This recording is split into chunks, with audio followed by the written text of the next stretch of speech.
June 16th, 1944, 07:30 hours. Omaha Beach, Normandy, France. The sand isn't sand anymore, it's red, churned into a crimson paste by the boots of the living and the bodies of the dead. Private First Class John Kowalski of the 29th Infantry Division presses his face against the cold, wet earth, tasting salt and copper, hearing nothing but the relentless hammer of German MG-42 machine guns tearing through the morning air at 1,200 rounds per minute. Around him, men scream, pray, and die in the surf. He's 19 years old. He's been in France for 11 minutes. The landing craft that brought him here, LCA 1015, sits twisted and burning 50 yards behind him, half submerged in water that runs pink with blood. Kowalski made it to the shingle, that thin strip of stones at the base of the bluff where the beach meets the seawall, but he can't move. Every time someone lifts their head, every time someone tries to advance, the Germans cut them down from their concrete bunkers built into the cliff face above.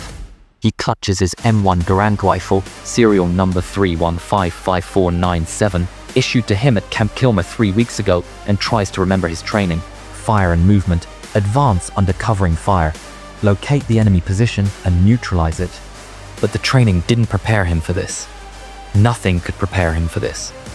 The man next to him, he doesn't know his name, never learned it, on the transport ship suddenly lurches to his feet in blind panic and tries to run.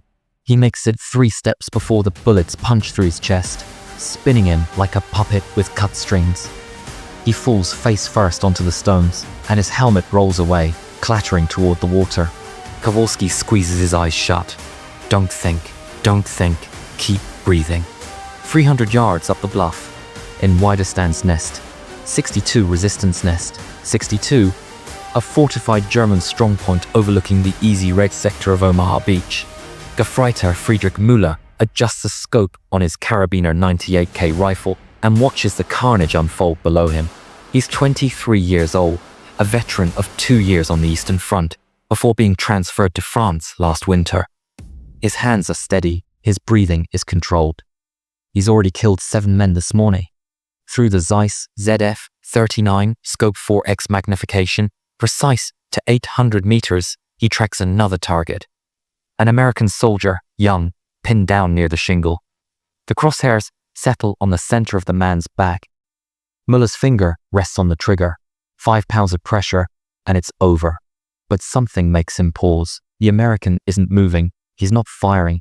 He's just lying there, face down, his body shaking whether from fear or cold or wounds. Müller can't tell. The soldier's rifle lies beside him, untouched. His hands are pressed flat against the stones, fingers spread wide like he's trying to hold onto the earth itself. Müller has seen this before. On the Eastern Front, outside Stalingrad, he watched Soviet soldiers die in the snow, young conscripts barely old enough to shave, sent to the front with no training and sometimes no weapons. He remembers their faces. He still sees them in his sleep. The American below him isn't a soldier. Not yet.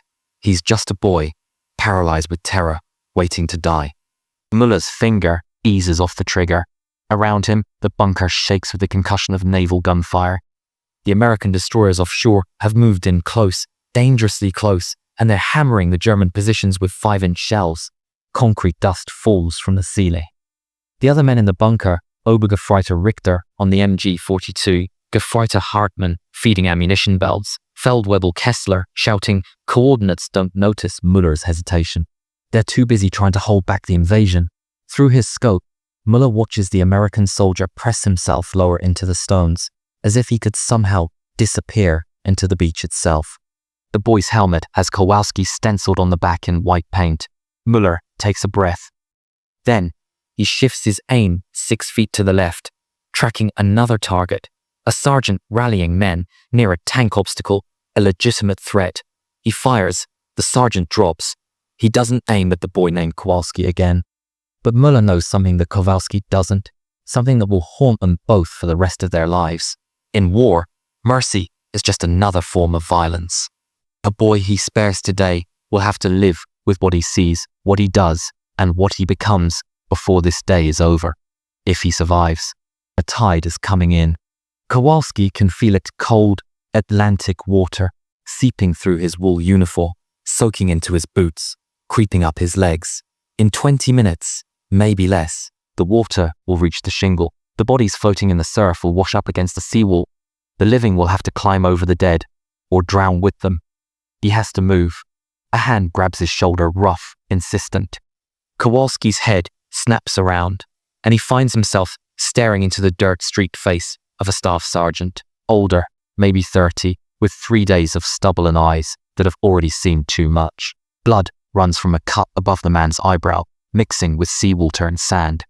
"You hit?" the sergeant shouts over the gunfire. His voice is hoarse, barely audible above the chaos. Kowalski shakes his head. "Then get your ass up. We're moving." "Moving where?" Kowalski's voice cracks. "They'll kill us." "They'll kill us if we stay here."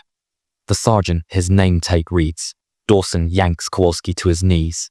"See that draw? 30 yards ahead, where the bluff dips down. That's the only way off this beach. We get there, we got a chance. We stay here, we're dead. Your choice, Private." Kowalski looks where Dawson is pointing. Through the smoke and haze, he can just make out what Sergeant means. A small ravine cutting through the bluff, maybe 20 feet wide. It's the only natural break in the cliff face for hundreds of yards. It's also a kill zone. Germans have concentrated their fire there because they know it's the only route inland. Bangalore teams are already up there. Dawson continues, loading a fresh on-block clip into his Garand with practiced efficiency. They blow the wire, we go through, but we gotta move now. Around them, other men are gathering at the shingle, what's left of A Company, 116th Infantry Regiment. Kowalski counts maybe 20 soldiers. There should be 200. The math is too terrible to contemplate. Lieutenant Spaulding, a tall, thin officer from Virginia, with a Mac case strapped to his chest, crawls over, his left arm hanging useless at his side, blood dripping from his fingertips. "Sergeant, we go, on my signal. 3 groups, 5 yards apart. Move fast, don't stop for wounded, and for God's sake, don't bunch up." Dawson nods. He turns to Kowalski and the others. "You heard the man. When he says go, you run like hell, and you don't look back. Understood?" Kowalski nods, though his entire body is screaming at him to stay down, to press himself into these stones and wait for this nightmare to end. But it won't end. Not here.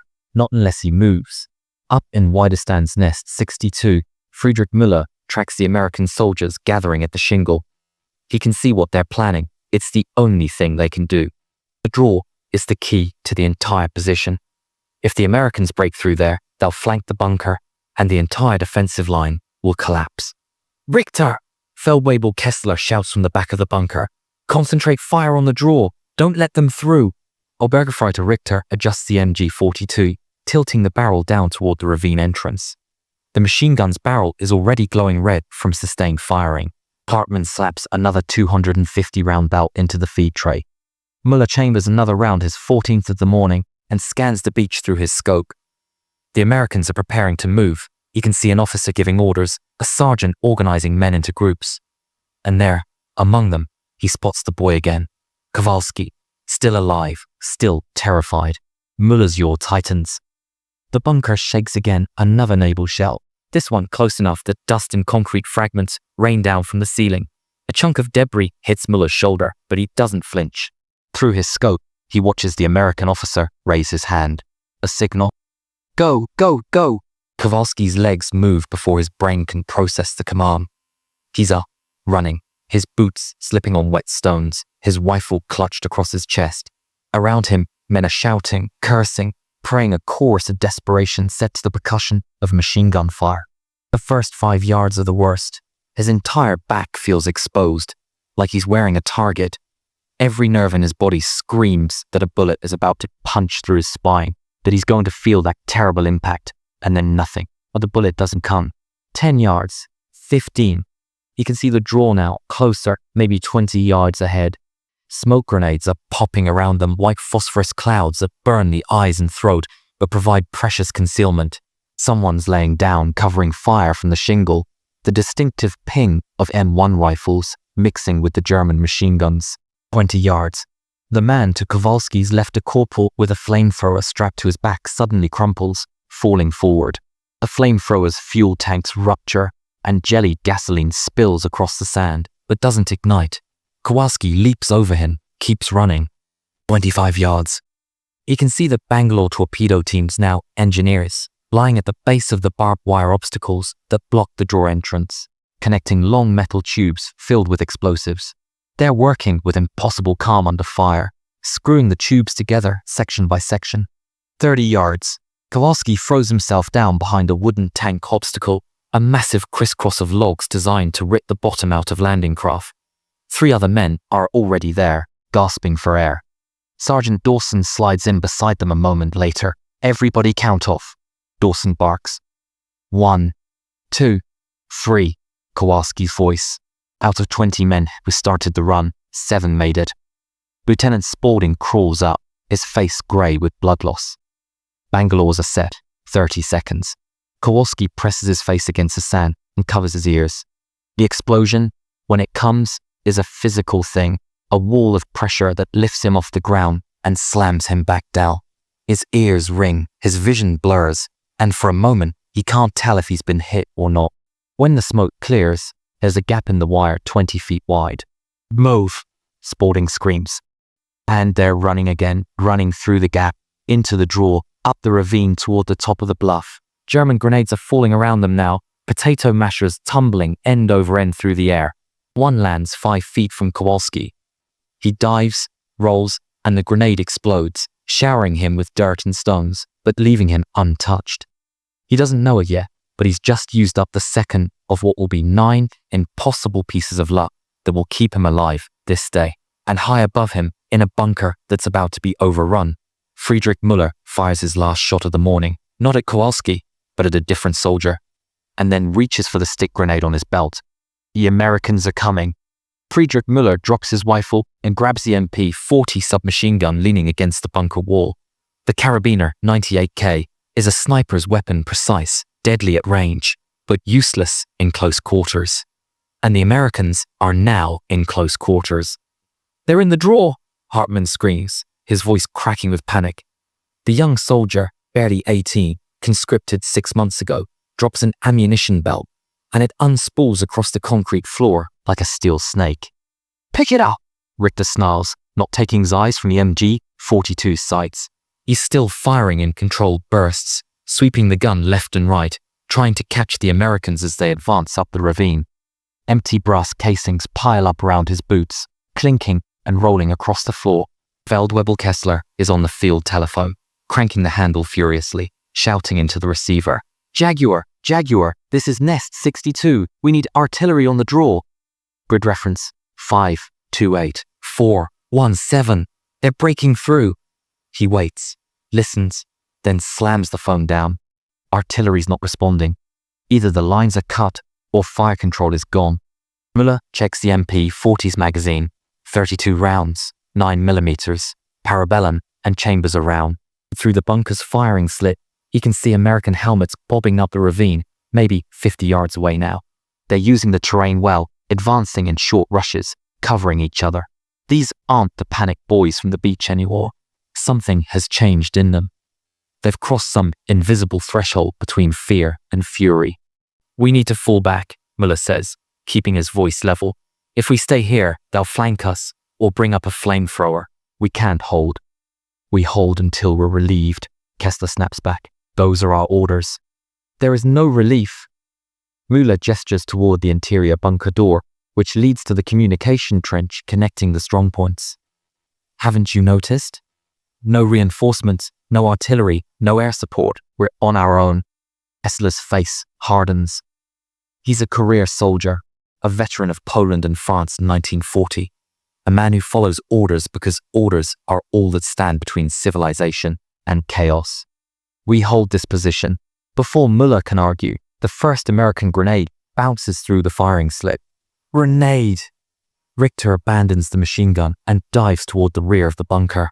Müller drops flat. Hartmann, frozen in terror, doesn't move fast enough. The explosion is deafening in the confined space. Shrapnel screams through the air, embedding in concrete and flesh. When Müller's ears stop ringing, he looks up and sees Hartmann sitting against the wall, staring at the red stain spreading across his stomach.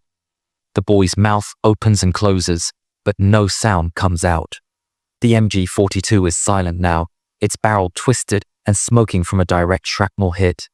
Richter is bleeding from a dozen small wounds, picking metal fragments from his face with shaking hands. Kessler is on his knees, coughing, blood running from his nose. Pull back, Kessler finally gasps. Out the rear entrance, move. Kowalski reaches the bunker entrance, just as the Germans retreat deeper into the fortification. He can hear them shouting in German, can see shadows moving through the smoke and dust. Sergeant Dawson is beside him, and Lieutenant Spaulding is directing men to either side of the concrete structure.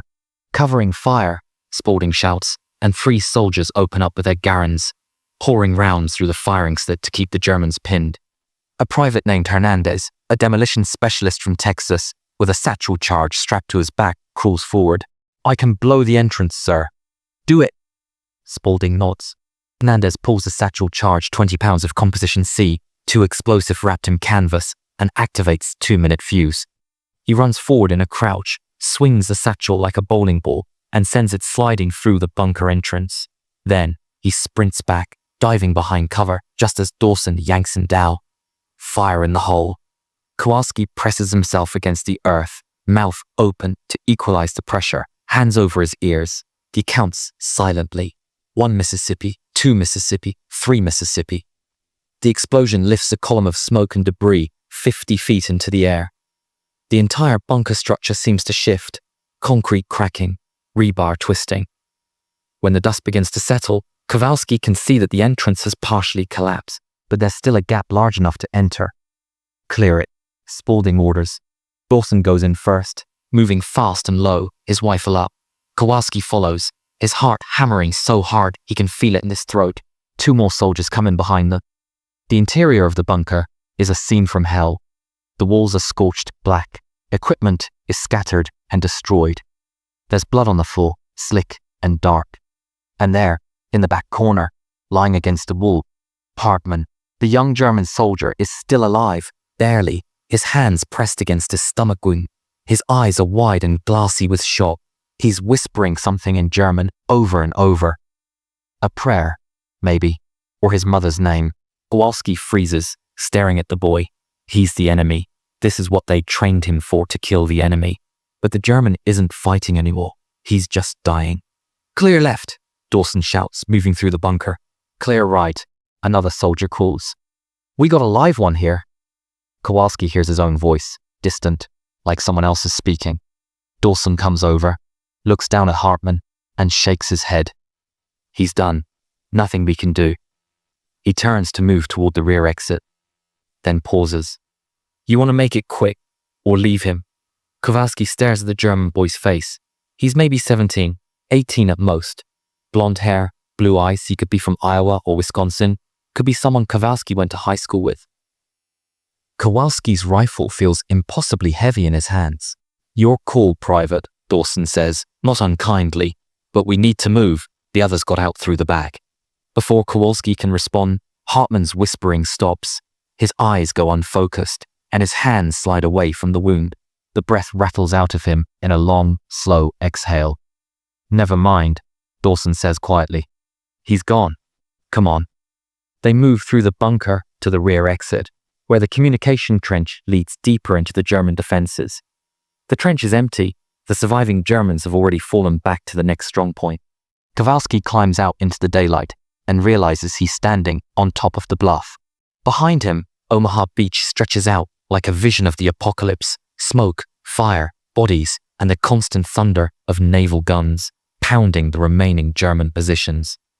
Ahead, the French countryside rolls away in shades of green, peaceful and untouched, as if the war hasn't reached it yet. He's made it off the beach. He's alive. And somewhere ahead, retreating through the bocage hedgerows with the remnants of his squad, Friedrich Müller is also alive, also wondering how he survived. The 2 men don't know each other's names. They've never spoken, but their fates are now bound together by a single moment of mercy that neither of them understands. The day is barely 2 hours old. There are 16 more hours until sunset, and before this day ends, they will meet again, face to face, in a way neither of them can possibly imagine. 1,145 hours, 2 kilometers inland from Omaha Beach. The hedgerows of Normandy are older than America itself. Some of these earthen walls, bocage, the French call them, have stood for 1,000 years, dense tangles of roots and thorny vegetation growing atop mounds of packed earth 6 feet high and 4 feet thick. They divide the countryside into a maze of small fields, each one a natural fortress, each one a potential killing ground. Kowalski crouches at the base of a hedgerow, his uniform soaked with sweat despite the cool June morning. His unit, what's left of it, has been advancing inland for 3 hours, moving from field to field, clearing each one before moving to the next. It's exhausting, terrifying work. The Germans are falling back, but they're not running. They're making the Americans pay for every yard. Sergeant Dawson is studying a map, trying to orient their position. Lieutenant Spaulding is gone, evacuated back to the beach an hour ago. His wounded arm infected and turning black. Dawson is in command now, leading 14 men. They started with 200. All right, listen up, Dawson says, his voice low. According to this map, there's a road junction about 500 yards ahead. That's our objective. Intelligence says the Germans are using it to move reinforcements. We secure it, we cut off their counterattack routes. Private Hernandez, the demolitionist, spits into the dirt. Intelligence also said the beach would be lightly defended. A few men chuckle, but the laughter is hollow. We move in 2 teams, Dawson continues, ignoring the comment. Kowalski, you're with me. We'll go left, flank around through these fields. Corporal Martinez takes the other team, goes right. We converge on the junction from 2 sides. Questions? No one speaks. Good. Keep your spacing. Watch from mines. And for God's sake, don't silhouette yourselves on top of these hedgerows. The Krauts have snipers everywhere. Dawson folds the map and tucks it into his jacket. Let's move. Friedrich Müller lies prone on top of a hedgerow 400 yards ahead, his carabiner 98K rifle nestled against his shoulder. He's positioned himself in a natural depression where 2 hedgerows meet, covered with a camouflage net woven with local vegetation. From here, he has a commanding view of 3 fields and the narrow farm road that cuts between them. Beside him, Obergefreiter Richter, face still bandaged from the grenade. Shrapnel scans the area with binoculars. Feldwebel Kessler is 50 yards away, positioned with 3 other soldiers and a Panzerschreck anti-tank rocket launcher. They're all that's left of the bunker garrison. Anything? Kessler's voice crackles over the field radio, barely audible over the distant rumble of artillery. Not yet, Richter whispers back. But they're coming. I can feel it. Müller can feel it too. The Americans are pushing hard, trying to exploit their breakthrough before the Germans can establish a new defensive line. They'll come through these fields because there's no other route. The question isn't if they'll come, but when. He adjusts his scope, checking his sight picture on various landmarks. A dead tree at 200 yards, a broken farm gate at 300, the corner of a stone wall at 400. He knows the range to every significant feature in his field of view. When the Americans appear, he'll be ready. Remember, Kessler's voice on the radio again. Let them get close. We make every shot count. Then we fall back to the next position. This is a delaying action, not a last stand. Müller doesn't respond. He's thinking about the boy from the beach, the one he didn't shoot, Kowalski. He wonders if the American is still alive, if he made it off Omaha, if he's out there right now, moving through these fields. He wonders if he'll have to kill him today. Kowalski moves through the hedgerow gap into the next field, his rifle sweeping left and right. The field is empty except for tall grass and wildflowers, poppies red as blood. It looks peaceful. It looks like a painting. It looks like a trap. I don't like this, he whispers to Dawson. You're not supposed to like it, Dawson whispers back. You're supposed to cross it. Come on. They move into the field, spacing themselves 10 yards apart. Behind them, 3 other soldiers follow Private First Class Jackson, a farm boy from Kansas, Private O'Brien, a dock worker from Boston, and Private Diaz, a mechanic from Los Angeles. Good men. Scared men. Men who want to live. They're halfway across the field when Müller sees them. Through his scope, he counts 5 Americans moving in a staggered line, weapons ready, heads on a swivel. They're well trained, moving tactically. He picks a target, the one on the far right, an older soldier, probably a sergeant or squad leader. The crosshairs settle on the man's chest. But before Müller can fire, Richter tenses beside him. Wait, there's another group, 9 o'clock, moving through the parallel field. Müller shifts his aim and sees them another 7 or 8 Americans approaching from a different angle. They're executing a classic flanking maneuver, trying to catch any defenders in a crossfire. They're smarter than we thought, Richter mutters. Müller keys his radio. Feldwebel, we have 2 American groups converging on your position. I count at least 12, possibly more. There's a pause, then Kessler's voice. Understood. We'll engage the Eastern group with the Panzerschreck. You take targets of opportunity from the Western group. Suppress and delay. Müller returns his scope to the first group. The older soldier, Dawson, though Müller doesn't know his name, is still in the lead. But now Müller sees another figure, younger, moving with less confidence. The soldier's helmet catches the light, and Müller can just make out white letters stenciled on the back. Kowalski. Müller's breath catches in his throat. It's him. The boy from the beach. The one he spared. For a moment, Friedrich Müller faces a choice that will define the rest of his life. He can fire now center mass, an easy shot at 200 yards. He can eliminate the threat. He can do his duty. Or he can make the same choice he made on the beach. Mercy over mission, humanity over hate. His finger tightens on the trigger. Kowalski is 3 steps from the far hedgerow when the world explodes. The Panzerschreck rocket, an 88mm shape-charged warhead traveling at 360 feet per second, screams across the adjacent field and slams into Corporal Martinez's group. The explosion is massive, a ball of orange fire and black smoke that lifts 2 men off their feet and throws them like rag dolls. Contact right, Dawson screams, and everyone hits the dirt. Machine gun fire erupts from the hedgerow ahead an MG-42, that terrifying buzzsaw sound that means death is coming at 1,200 rounds per minute. Bullets snap through the air above Kowalski's head, cutting through the grass, kicking up dirt. Presses himself flat, trying to become part of the earth, his heart hammering. This is it. This is where he dies. Not on the beach, but here, in this beautiful field of poppies, with the sun shining and birds singing somewhere in the distance. Kowalski, Dawson's voice, suppressing fire. Now. Training takes over. Kowalski rolls to his side, brings his rifle up, and fires 3 rounds toward the muzzle flash in the hedgerow. P-I-N-G, P-I-N-G, P-I-N-G. He doesn't know if he hit anything. He doesn't care. He just needs to keep shooting, keep the Germans' heads down, give his squad a chance to move. Jackson and O'Brien are firing too, their M1s adding to the chaos. Diaz is trying to work his way right, trying to flank the German position. And somewhere in that hedgerow, Friedrich Müller watches through his scope as Kowalski fires blind, wild shots that come nowhere close to his position. The boy is terrified, operating on pure instinct, but he's fighting. He's not the same paralyzed soldier from the beach anymore. Müller shifts his aim to O'Brien, who's rising to throw a grenade. He leaves the target slightly, accounting for movement, and squeezes the trigger. The rifle kicks against his shoulder. Through the scope, he sees O'Brien spin and fall, the grenade tumbling from his hand, exploding harmlessly 10 feet away. 1 shot, 1 kill.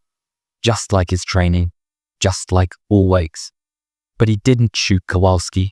Even now, with bullets flying and men dying, he can't bring himself to kill the boy he spared. And this mercy, this impossible, irrational mercy, is about to save both their lives in a way neither of them can predict. The firefight lasts 7 minutes. 7 minutes that feel like 7 hours. Dawson organizes a base of fire while Diaz and Jackson work their way around the German flank.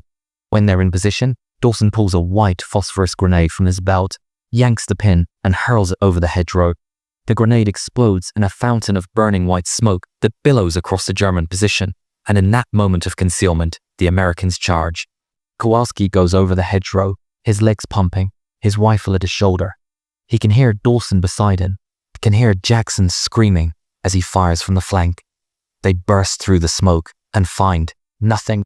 The German position is abandoned. Spent shell casings litter the ground. There's blood on the grass. Someone was hit, but the Germans themselves are gone, fallen back to the next defensive line. Clear, Jackson shouts. Clear, Diaz echoes. Dawson lowers his rifle, spits. They're playing leapfrog. Hit us, fall back, set up again. Hit us, fall back. They'll bleed us dry before we ever reach the objective. Kowalski looks back across the field they just crossed. O'Brien's body lies in the grass, still and silent. In the adjacent field, Martinez's group has been devastated. 3 dead, 2 wounded, the rest scattered. They've been fighting for 4 hours and advanced maybe a mile. At this rate, they'll never reach the road junction. Sergeant, Jackson says quietly. He's pointing ahead, beyond the hedgerow. There's a farmhouse, maybe 200 yards. Stone construction. If the Krauts are setting up another ambush, that's where they'll do it. Dawson pulls out his map, studies it, then nods. That's right on top of our objective. The road junction is just past that farm. We take the house, we control the junction. Or we get pinned down and slaughtered trying, Diaz mutters. You got a better idea? Dawson looks at each man in turn. We can't go around the whole sector as pushing toward that junction. If we don't take it, someone else will have to, and they'll take casualties doing it. We're already here. We're already committed. No one argues. What would be the point? All right, Dawson continues. We wait for what's left of Martinez's group to regroup, then we assault the farmhouse together, fast and hard. No fancy tactics, just straight up aggression, getting close where their snipers can't pick us off. Kowalski checks his rifle, 5 rounds left in the en-bloc clip. He ejects it, loads a fresh one, 8 rounds, his last spare clip. After this, he'll be scavenging ammunition from the dead. Kowalski, Dawson says, you did good back there. Keep your head in the game. Kowalski nods, not trusting his voice. He didn't do good. He barely did anything. He fired blind, probably didn't hit a single target, and only survived because other men were braver than him. But he's still alive. That has to count for something. Friedrich Müller retreats through the farmyard with Richter and the others, moving fast but not running. Running invites pursuit. Running shows panic. The farmhouse is a typical Norman structure. 2 stories of grey stone with a slate roof and small windows. The walls are 3 feet thick, built to last centuries. It's a fortress. Kessler is already inside, positioning men at the windows. Müller, take the 2nd floor, west-facing window. You'll have a clear field of fire across the approach. Richter, ground floor, cover the barn. Everyone else, spacing, don't cluster. Müller climbs the narrow stone stairs to the 2nd floor. The house smells of dust and old wood smoke. The family who lived here is long gone, evacuated or fled when the invasion began. They've left behind traces of their life. A child's toy on the floor, a photograph on the wall, a table set for a meal never eaten. He positions himself at the window, breaking out the remaining glass with his rifle butt to create a clean firing position. From here, he can see the hedgerows they just abandoned, and beyond them, the fields the Americans will have to cross. Richter's voice drifts up from below. How many rounds do you have left? Müller checks his ammunition pouches. 32. Make them count. No resupply coming. Müller doesn't respond. He's thinking about trajectories and wind drift and the way the afternoon sun will cast shadows across the fields. He's thinking about killing, because that's his job. That's what he's been trained to do. But he's also thinking about the boy named Kowalski, and he's wondering if mercy is a finite resource, if he can only extend it once before the mathematics of war force him to become what he's supposed to be, a killer. 1,430 hours. Kowalski advances across the open ground toward the farmhouse, with 11 other men, all that's left of 2 squads. They move in bounds, 3 men running while the others provide covering fire, then switching. It's textbook infantry tactics, the kind of thing they drilled endlessly at Camp Kilmer. The difference is, no one was shooting back at Camp Kilmer. The first German round cracks past Kowalski's head so close he can feel the displacement of air. He throws himself down behind a low stone wall, probably a garden border, and tries to locate the shooter. There, 2nd floor window, west corner of the farmhouse, he can just see the shadow of a rifle barrel. Sniper, 2nd floor, he screams. Wilson is already directing fire. Jackson, put some rounds through that window. Diaz, get the BAR up here. Private Diaz, carrying the squad's Browning automatic rifle, a 20-pound monster that fires 30 to 06 rounds at 500 grams per minute, crawls forward and sets up behind the wall. He flips down the bipod, nestles the stock against his shoulder, and opens fire. The BAR roars, spitting spent casings. Walking tracer rounds up the farmhouse wall toward the window. Chunks of stone explode from the impacts. The window frame disintegrates. Whoever was firing from that position has to be dead or diving for cover.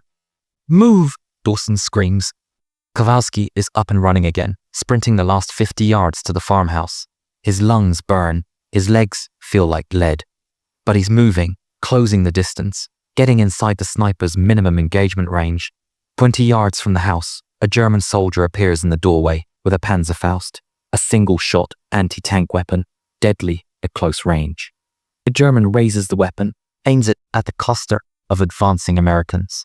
Kowalski doesn't think. He just fires. His first round catches the German in the shoulder, spinning him. His second round hits center mass. The German drops the Panzerfaust and collapses backward into the doorway. It's the first time Kowalski has knowingly, deliberately killed another human being. He expects to feel something: horror, guilt, satisfaction, anything. But all he feels is empty, hollow, like something essential has been scooped out of his soul and replaced with cold air. "Nice shot." Jackson slaps him on the back as they reach the farmhouse wall. Kowalski doesn't respond. He's staring at the German soldier in the doorway, young, maybe 20, with blonde hair and a face frozen in surprise. There's so much blood. More than Kowalski thought possible. "Kowalski." Dawson's voice cuts through his paralysis. "Grenades, now." Kowalski fumbles for a grenade, pulls the pin, and tosses it through the broken ground floor window. 2 more grenades follow Jackson's and Diaz's. The explosions are muffled by the thick stone walls, but deadly inside the confined space. "Breach!" Dawson kicks open the door and goes in, rifle blazing. Kowalski follows, stepping over the dead German, entering the farmhouse. Inside is chaos: smoke, dust, overturned furniture, and the sharp smell of cordite. A German soldier stumbles from a doorway, bleeding, disoriented. Jackson shoots him. Another German Richter, though Kowalski doesn't know his name, rises from behind an overturned table with his hands raised, shouting, "Kamerad! Kamerad!" "Down! Get down!" Dawson screams, and Richter drops to his knees, hands on his head. The ground floor is secure. But from upstairs, Kowalski can hear movement boots on wooden floorboards, the metallic click of a weapon being ready. Someone's still up there. Dawson points at Kowalski and Jackson. "You two, clear the second floor. Everyone else, secure the perimeter." Kowalski's stomach drops. The stairs are a fatal funnel, narrow, nowhere to hide. Whoever's up there has every advantage, but orders are orders. He moves to the base of the stairs, Jackson beside him. They exchange a look, no words necessary. Jackson nods, ready. Kowalski takes the first step. And upstairs, Friedrich Müller crouches in the corner of the bedroom, his MP40 trained on the stairwell, his finger on the trigger, knowing that whoever comes up those stairs is going to die. Unless it's the boy from the beach. Unless it's Kowalski, then he doesn't know what he'll do. Every step is a lifetime. Kowalski moves up the stairs, with his rifle pressed tight against his shoulder, finger on the trigger, safety off. His boots find each wooden tread carefully, slowly, trying not to make noise, but knowing it's impossible. The old wood creaks and groans beneath his weight. Whoever's up there knows he's coming. Behind him, Jackson breathes hard through his nose, his presence both comforting and terrifying. If Kowalski gets hit, Jackson will have to step over his body and keep going. That's how it works. That's what they train for. The stairwell bends at a small landing, 5 more steps to the second floor. Kowalski pauses there, listening. He can hear something above him. Not movement, but presence. The subtle sound of someone trying very hard to be quiet, breathing, waiting. He pulls a grenade from his belt with his left hand, keeping his rifle up with his right. The pin makes a soft scraping sound as he pulls it free. Behind him, Jackson whispers, "Do it." Kowalski leans back and throws the grenade blind around the corner, up into the second floor hallway. Then, he presses himself against a wall, covering his ears. The explosion shakes the entire house. Plaster rains down from the ceiling. A picture frame somewhere crashes to the floor. "Go," Jackson shouts. Kowalski charges up the remaining steps, emerging into a smoke-filled hallway. There are 3 doors, 1 ahead, 2 to either side, all closed. The grenade has blown a hole in the floorboards and filled the space with dust and debris, but he can't tell if it hit anyone. He moves to the first door on the left, tries the handle, locked. He steps back and kicks it open, rifle sweeping the room. Empty. Just a bedroom with a child's bed, toys scattered on the floor. Jackson moves to the door on the right, kicks it open, clear. That leaves the door at the end of the hall larger, probably the master bedroom. The door is slightly ajar, hanging crooked on its hinges from the grenade blast. Kowalski approaches, every nerve screaming. This is it. This is where the German is waiting. He reaches the door, takes a breath, and kicks it fully open. Friedrich Müller sees the American soldier burst through the door, sees the rifle, the helmet, the dirt-streaked face, and his finger tightens on the MP40's trigger. But he doesn't fire, because in that split second, he sees the stenciled letters on the back of the soldier's helmet as the American spins to clear the corners of the ray. Kowalski. It's him. Again. Müller is crouched in the corner beside a heavy wooden wardrobe, partially concealed by shadow. The grenade blast threw him across the room and peppered him with splinters. But he's alive, conscious, armed. He has the drop on the American. At this range, maybe 15 feet, he can't miss. But his finger won't glove. Not again. He can't spare this soldier again. It's insane. It's dereliction of duty. If he doesn't fire now, the American will see him, will kill him. And everything Müller has survived today, the beach assault, the bunker collapse, the running firefight through the hedgerows will have been for nothing. But he can't pull the trigger. Time stretches. A second becomes an eternity. Kowalski completes his turn, starts to sweep the room with his rifle, and "Clear!" the American shouts to his partner. "Room's M." He stops mid-word. His eyes lock onto Müller's position. Their gazes meet. For a frozen moment, American and German stare at each other across 15 feet of space that might as well be an unbridgeable chasm. Kowalski's rifle starts to come up. Müller's MP40 is already aimed at the American's chest. Neither fires. "Kowalski?" Jackson's voice from the hallway. "What is it?" The spell breaks. Müller's hand moves to his belt, pulls a smoke grenade, his last one, and throws it to the floor between them. It detonates instantly, filling the room with thick white smoke. He rolls behind the wardrobe, scrambles to his feet, and runs for the window. "Contact!" Kowalski screams, firing blind into the smoke. His rounds punch through the wardrobe, through the plaster walls, through nothing. Müller hits the window at full speed, crashing through the remaining glass and shutters, and falls into space. Kowalski rushes through the smoke to the window and looks out just in time to see the German soldier hit the ground, below a 15-foot drop that would break most men's legs. But this soldier rolls with the impact, comes up running despite a visible limb, and sprints toward the tree line beyond the farmyard. Jackson appears beside him, rifle up. "I got him. Wait." Kowalski grabs Jackson's barrel, pushing it down. "What the hell are you doing?" Jackson stares at him like he's lost his mind. Kowalski doesn't know how to explain it, doesn't know how to say that the German soldier could have killed him, should have killed him, but didn't. Doesn't know how to articulate the strange connection he felt in that moment, the recognition that passed between them. "He's wounded," Kowalski finally says, which is partly true. "You won't make it far. Save your ammo." Jackson looks at him for a long moment, then lowers his rifle. "You're acting weird, man. Ever since the beach." "Yeah," Kowalski says quietly, watching the German disappear into the trees. "I know." Below, they can hear Dorsten shouting orders, organizing the men to secure the farmhouse and establish a defensive perimeter. The firefight is over. The objective is taken. But Kowalski can't shake the image of the German soldier in the corner young, maybe Kowalski's own age, with dark hair and eyes that held something other than hate. Something almost like understanding. Who was he? Why didn't he shoot? "Come off," Jackson says, heading for the stairs. "Sergeant's gonna want to report." Kowalski follows, but he keeps looking back at the window, at the tree line where the German vanished. He has a feeling, irrational, impossible, that he hasn't seen the last of that soldier. 1,615 hours, German fallback position, 800 meters northeast of the farmhouse.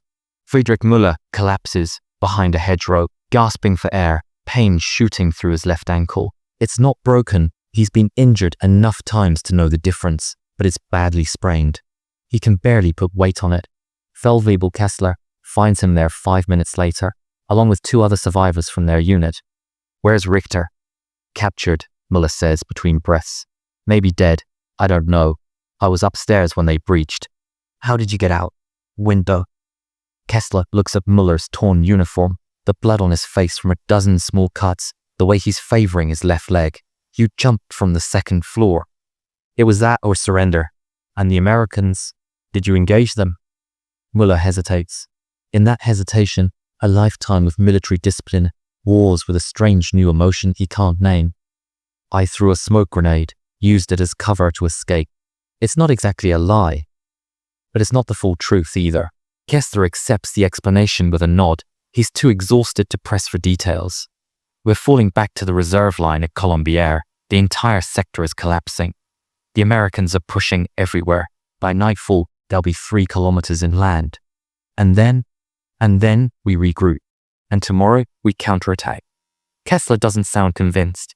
He sounds like a man reciting orders he doesn't believe. Can you walk? I can walk. They move out. 4 men retreating through the bocage as the sun begins its descent toward the western horizon. Behind them, the sound of American artillery grows louder as more guns are brought ashore and brought into action. Müller limps along, his thoughts a confused tangle. He's violated every principle of his training today. He's failed in his duty. He's let enemy soldiers live when he should have killed them. But he's also still alive. So is the American boy Kowalski. Against all odds, in the middle of the deadliest day of the war, they've both survived. Müller doesn't believe in God, not anymore, not after what he saw on the Eastern Front. But if there is a God, perhaps he's trying to tell him something. Perhaps mercy is not weakness. Perhaps in choosing not to kill, Müller has somehow chosen something more important than victory. Or perhaps he's just a coward who froze when it mattered most. He doesn't know. He's not sure he'll ever know. But as darkness begins to fall on D-Day, as the longest day in history draws toward its close, Friedrich Müller knows one thing with absolute certainty. He will never forget the face of the American soldier he could have killed 3 times and didn't. And somehow, impossibly, he knows that soldier won't forget him either. 2,145 hours. The farmhouse. Night falls over Normandy like a curtain, but it brings no peace. Kowalski sits with his back against the stone wall of the farmhouse, his rifle across his knees, staring into darkness. Around him, the other survivors of the day's fighting try to rest some sleeping in shifts. Others too, wired with adrenaline, to close their eyes. The farmhouse has become a temporary command post, with officers coming and going, runners bringing messages, medics treating the wounded in the barn. Sergeant Dawson appears from inside, carrying 2 tin cups of coffee, or what passes for coffee. He hands one to Kowalski and sits down beside him with a grunt. Can't sleep? Dawson asks. No, Sergeant. They sit in silence for a moment, sipping the bitter, lukewarm liquid. In the distance, artillery rumbles German guns shelling the beach, trying to disrupt the Allied build-up. Closer, small arms fire crackle sporadically as nervous sentries shoot at shadows. You did good today, Dawson says. Real good. The shot you made on that Kraut with the Panzerfaust saved lives. Probably mine. Kowalski doesn't respond. He's thinking about the other German, the one upstairs, the one he didn't shoot. Something on your mind, Private? The German soldier in the bedroom, Kowalski says slowly. The one who jumped out the window. When I came through the door, he was there, in the corner. He had me dead to rights. Dawson sets down his coffee cup, suddenly alert. He had you cold and didn't fire. He threw a smoke grenade instead, used it to escape. Maybe his weapon jammed. Maybe he was out of ammunition. Maybe, Kowalski says, but he doesn't believe it. He saw the MP-40 in the German's hands. He saw the soldier's finger on the trigger. Or maybe he chose not to shoot. Why would he do that? I don't know. Kowalski takes another sip of coffee, grimaces at the taste. Sergeant, you ever feel like the war isn't what you thought it would be? Dawson is quiet for a long time. When he speaks, his voice is softer than Kowalski has ever heard it. Every damn day, son. Every damn day. On the beach this morning, I was so scared I couldn't move. I thought I was going to die there, face down in the sand. And now, Kowalski struggles to find the words. Now I've killed men. I watched men die. I've seen things I can't unsee. And the worst part is, I'm getting used to it. After a while, you stop thinking about them as people. They're just targets, just obstacles. And that scares me more than the bullets.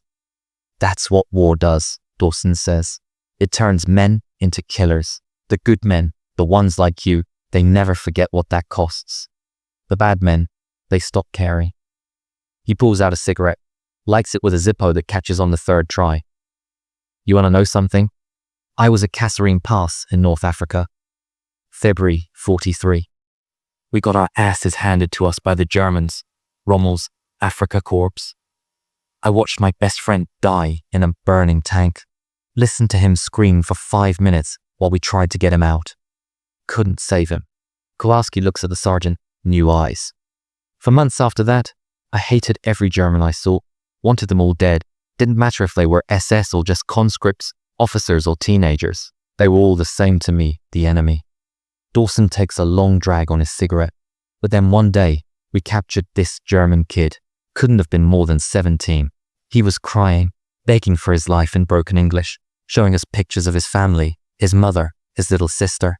And I realize, he's just like us. Just some kid who got caught up in something bigger than himself. What happened to him? We sent him to a POW camp. He lived. Dawson flicks ash into the darkness. Point is, Kowalski, the Germans aren't monsters. Some of them are the ones who run the camps, the SS bastards who commit atrocities. But most of them, they're just soldiers, just like us. They didn't choose this war any more than we did. So what do? We do our jobs. We fight because we have to, because if we don't, evil wins. But we don't lose ourselves in the process. We don't become the monsters we're fighting.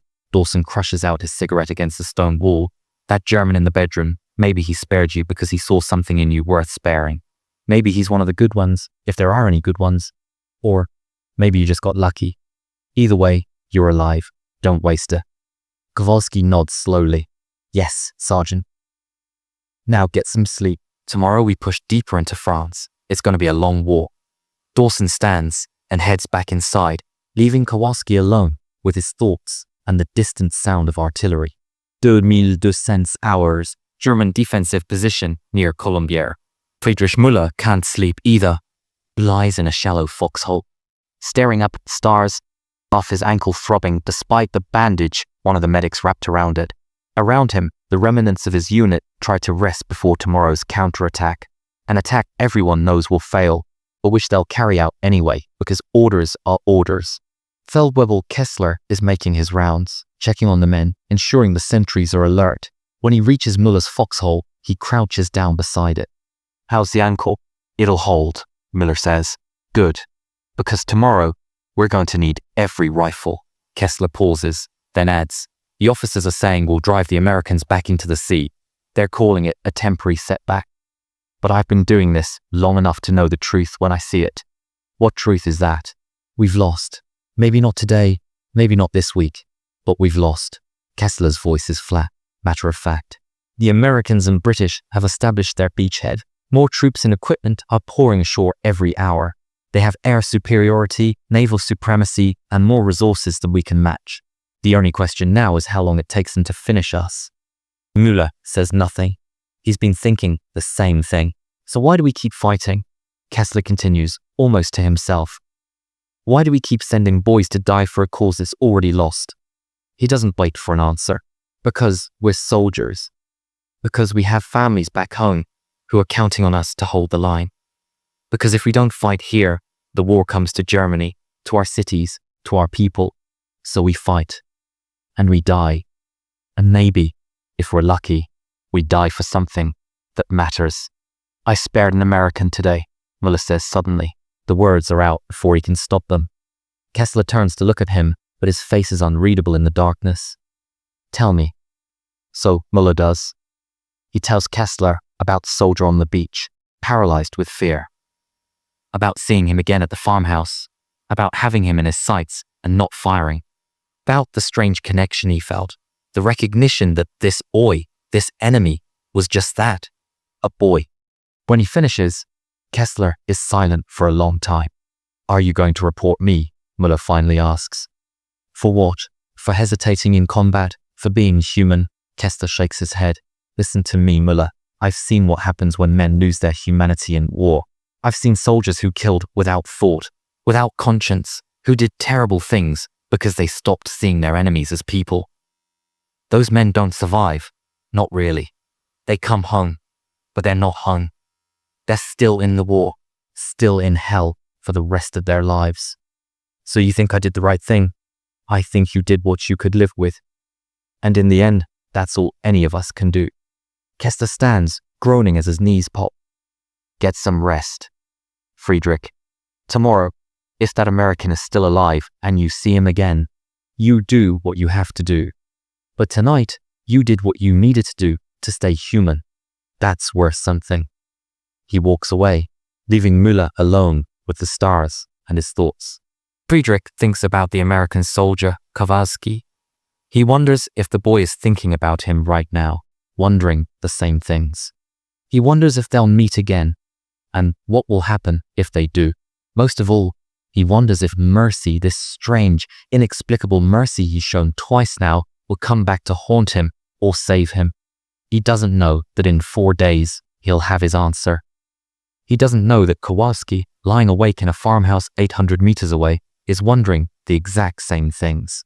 And he doesn't know that their fates are now intertwined in ways neither of them can imagine, bound together by bullets not fired and lives not taken, by a moment of humanity in the midst of history's greatest horror. The stars wheel overhead, indifferent to the suffering below.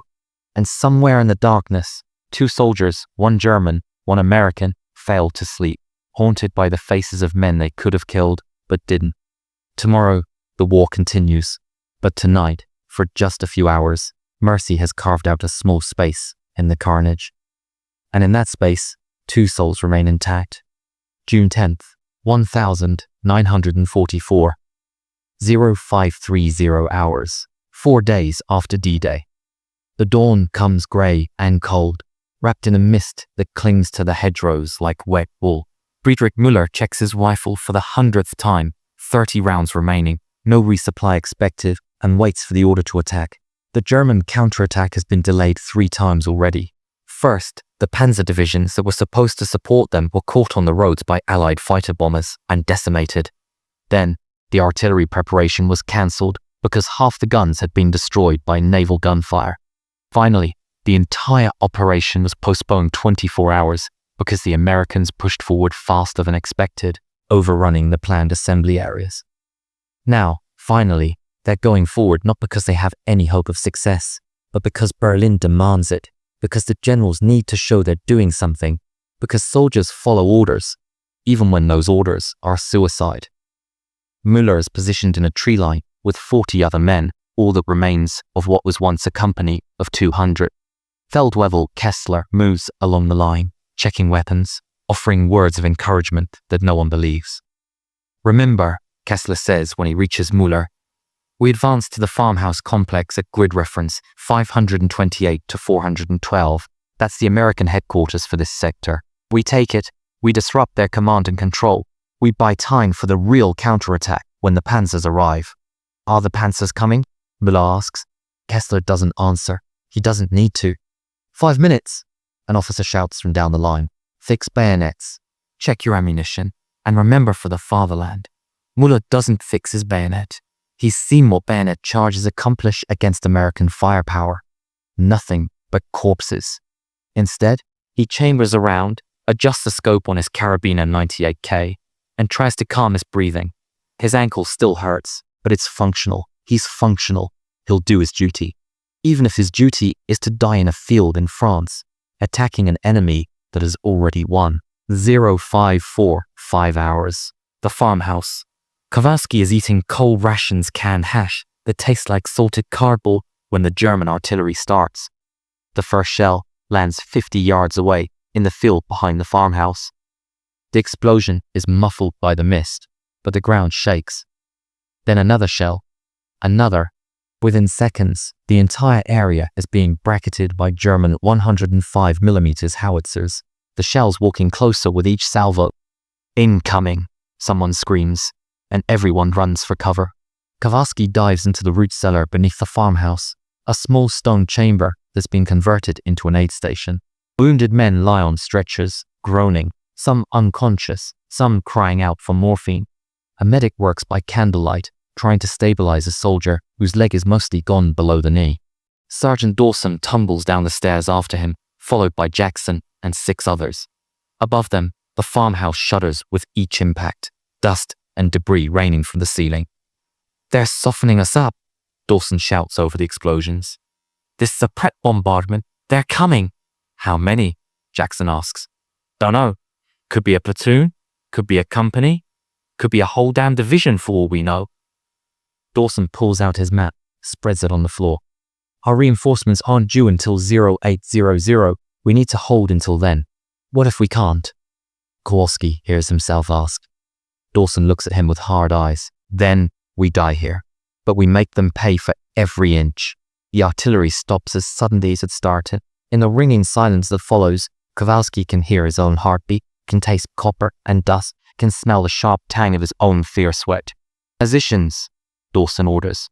"Everyone topside. They're coming now." They scramble up the stairs and out into the farmyard. The mist is thicker now, reduced visibility to maybe 100 yards.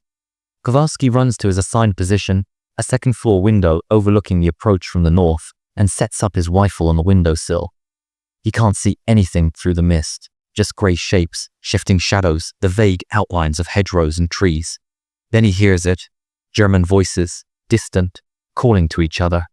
The crunch of boots on gravel, the metallic click of weapons being readied. They're out there, coming through the mist like ghosts. Kowalski's hands are shaking.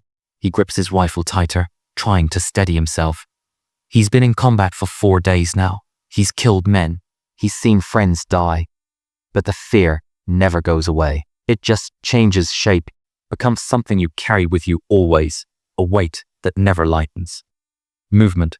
There, 50 yards out, a human figure, indistinct in the mist. Kowalski puts his cheek against the rifle stock, looks through the sights, tries to acquire a target. The figure resolves into a German soldier, advancing cautiously, rifle at the ready. Then another soldier, and another. They're coming in a skirmish line, spread out, moving tactically. "Hold your fire," Dawson's voice from below. "Let them get close. Make every shot count." Kowalski tracks the nearest German through his sights. 40 yards, 35. He can see details now, the distinctive coal scuttle helmet, the grey-green uniform, the rifle with its long barrel and scope. A sniper. 30 yards. The German is scanning the farmhouse, looking for targets, his rifle sweeping left and right. He's good moving in short bounds, using what little cover exists, minimizing his exposure. 25 yards. Kowalski's finger touches the trigger. Just a few pounds of pressure. That's all it takes. Just squeeze slowly, let the shot surprise you, like they taught in training. 20 yards. The German stops, crouches behind a low stone wall. Kowalski can see his face now through the mist. Young, dark hair, something familiar about the way he moves, the way he holds his rifle. And then, their eyes meet.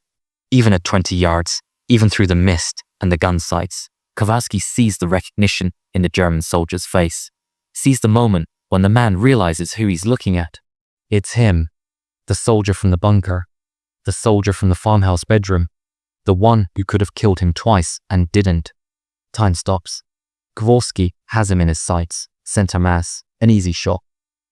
4 days ago, he might have hesitated, but 4 days is a lifetime in war. 4 days of killing, of survival, of watching friends die. 4 days of becoming what war makes of men. His finger tightens on the trigger. Friedrich Müller stares up at the second-floor window of the farmhouse and sees the American soldier aiming directly at him. Even at this distance, even through the morning mist, he recognizes the helmet, the face, the way the soldier holds his rifle. Kowalski. For 4 days, Müller has thought about this boy, has wondered if he was still alive, has questioned his own decision to spare him, not once but twice, has asked himself what it means that he showed mercy to an enemy who owes him nothing. Now he has his answer. The American is going to kill him. And Müller can't even bring himself to raise his own rifle. He's frozen, caught in the same paralysis that gripped Kowalski on Omaha Beach, pinned not by fear, but by the impossible weight of choice. He could dive for cover, he could fire first. He could do a dozen things that might save his life, but he doesn't. He just looks up at the window, at the American soldier, and waits for the bullet that will end everything. And in that moment, in that eternal, impossible moment, Friedrich Müller understands something he's been trying to grasp since D-Day morning. Mercy is not a transaction. It's not something you give expecting to receive. You extend it because it's the only thing that keeps you human in a world designed to strip away your humanity. If he dies here, killed by the boy he spared, then so be it. At least he'll die as himself, as a man, not as the killing machine the war tried to make him. The rifle barrel in the window doesn't waver. Müller closes his eyes and waits for the end. Kowalski's finger is on the trigger. 2 pounds of pressure, maybe 3. That's all that stands between this German soldier and death.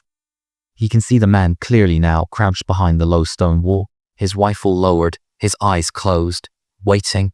The German isn't even trying to fight back. He's just surrendering to whatever comes next.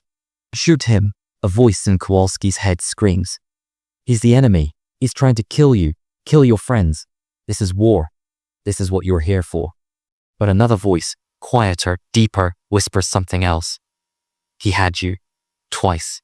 He could have killed you on the beach. He could have killed you in that bedroom. He didn't. Fire! Sergeant Dawson's voice cuts through the mist from below. Fire! God damn it! The farmhouse erupts. Rifles crack. The BAR roars. Grenades arc through the air. The German assault line staggers under the sudden onslaught. Men fall, scream, dive for cover.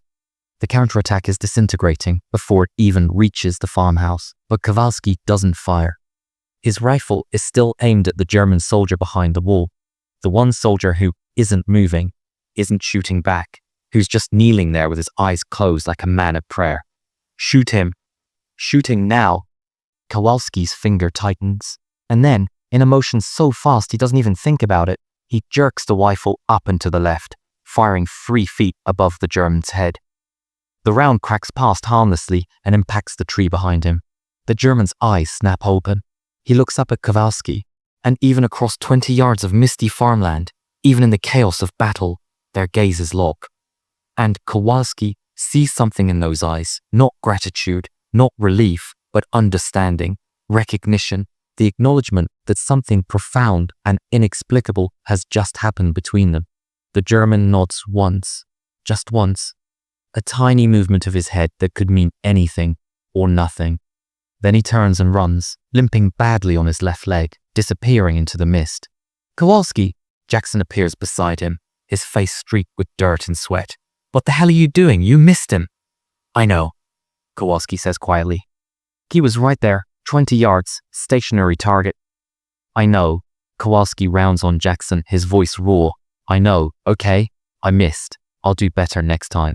Jackson stares at him for a long moment, confusion and suspicion warring on his face. But before he can say anything else, another wave of Germans emerges from the mist, 10, 15 men, coming hard and fast.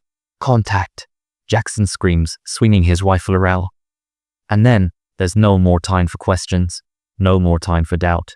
There's only the mechanical rhythm of combat. Aim, fire, reload.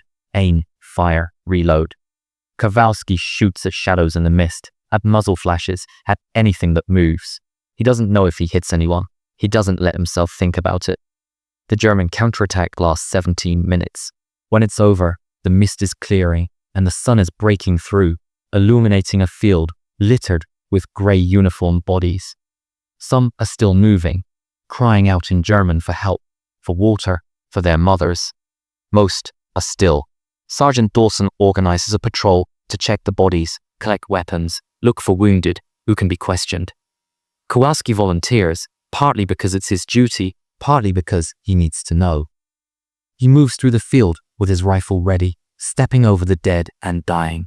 His boots stick in the mud that wasn't there an hour ago, mud that's been created by blood soaking into the earth. The smell is overwhelming. Cordite, blood, shit, death. He finds German soldiers, looking possibly young, 16, 17. Boys playing at being men. He finds older men too, veterans with ribbons from the Eastern Front, from Poland, from the first years of the war, all equal in death. But he doesn't find the one German he's looking for, the soldier with the dark hair and the limp, the sniper who spared him, who he spared in return. That man is gone, vanished into the bocage, swallowed by the war. Kowalski feels something that might be relief, or might be regret. He's not sure anymore. "Kowalski," Dawson's voice. "Get back here. We're moving out." He turns and jogs back to the farmhouse, leaving the dead behind. 07:15 hours. German fallback position, 600 meters east of the farmhouse. Friedrich Müller collapses behind a hedgerow, his lungs burning, his ankles screaming with pain. He made it out. Barely. Half the assault force is dead or captured. The counterattack failed completely. But he's alive.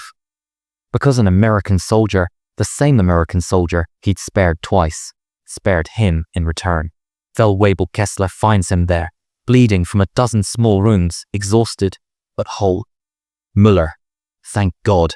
I thought you were dead." "I should be," Müller gasps. What happened? Müller doesn't know how to answer. How does he explain what just occurred? How does he put words to the impossible, illogical mercy that passed between two enemies in the middle of a battle? "I got lucky," he finally says. Kessler doesn't press. He's seen too much today, lost too many men. One survivor is a gift he won't question. "We're withdrawing to Saint-Lô," Kessler says. "New defensive line. They say we'll hold there. They said we'd hold here too." "I know." Kessler offers his hand, helps Müller to his feet. "Come on, let's get you to a medic." As they move out with the other survivors, maybe 20 men from the original 40, Müller looks back toward the farmhouse, now just a distant shape in the clearing mist. He thinks about the American soldier in the window, about the moment when their eyes met and an unspoken agreement passed between them. About the bullet that went high, the warning shot that was really a gift. We're even now, Müller thinks. 3 times each, 3 moments of mercy, 3 chances to kill and choosing not to. He doesn't know if they'll meet again. The odds are astronomical. In a war involving millions of men spread across hundreds of miles, what are the chances that 2 specific soldiers will cross paths? But if they do meet again, if fate or God or simple random chance brings them together one more time, Müller knows what he'll do. He'll spare the American again, and again, and again, for as long as this war lasts. Because that's the only way to win a war that can't be won, by refusing to let it destroy who you are. 14:30 hours. The farmhouse. Later that afternoon, Lieutenant Colonel Harding, the regimental operations officer, stands in the farmhouse yard, studying after-action reports with Sergeant Dawson. Kowalski is nearby, cleaning his rifle, trying not to listen, but unable to help himself. 43 enemy dead, Harding reads from the report. 12 captured, including 3 wounded. We estimate another 20 to 30 escaped. Our casualties, 2 dead, 5 wounded. Excellent work, Sergeant. Thank you, sir. Intelligence wants to debrief the prisoners. They're particularly interested in any information about German defensive positions around Saint-Lô. Harding folds the report and tucks it into his map case. The push continues. We're going to break out at this beachhead, cut across the Cotentin Peninsula, and roll up the whole German line. It's just a matter of time now.